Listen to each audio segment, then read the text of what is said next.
Without objection. I thank the Speaker.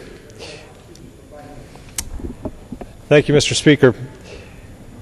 In a couple of weeks, it is likely that we'll be addressing the Labor-HHS bill. We've passed the bill in the House.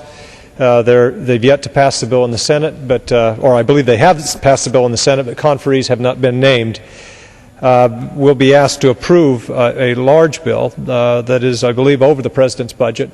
But more significantly, this is the first test of actually doing a conference under the new earmark rules.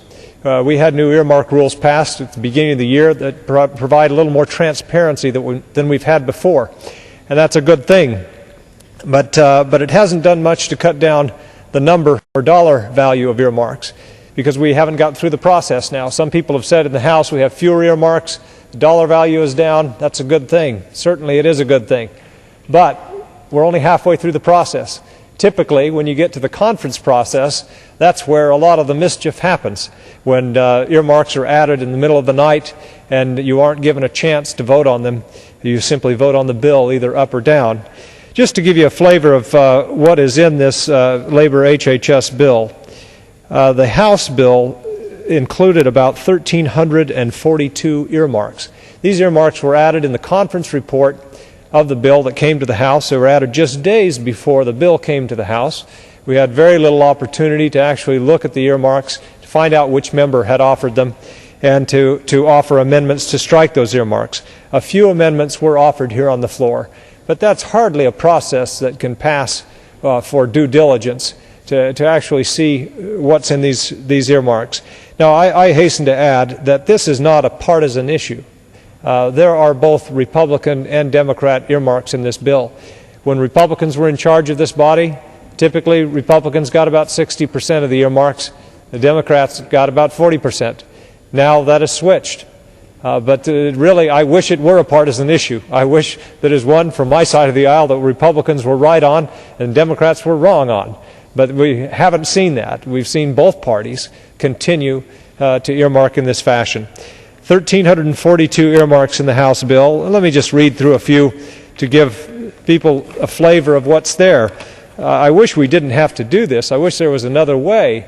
But as I mentioned, when these bills come to the floor, the conference report or the committee report will come accompanying the bill. It will only come a few days before the bill passes, and we aren't given a real opportunity to vet these earmarks and to actually look at them. For example, let me just read a few of these.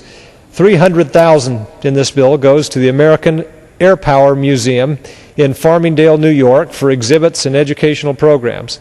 This may be a great museum, but why the federal taxpayer should be on the hook to fund it, I just don't know. $200,000 in this bill goes to the American Jazz Museum in Kansas City, Missouri, for exhibits and education programs.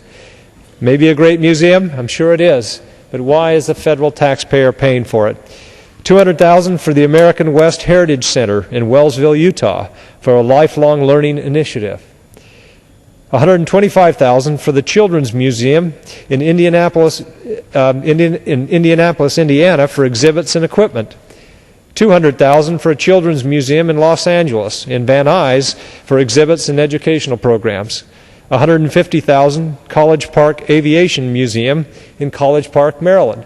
If you're recognizing a theme here, the federal government is funding a lot of museums around. Why is this the case? Why, when we're running massive deficits, when we have a big debt, when we have other obligations that are crying out to pay down the debt, to lower the deficit, why are we funding programs like this? Why are we on the hook for it yet again? You have to remember, whenever you're funding a museum out there, because we have a deficit, we're borrowing money to do that.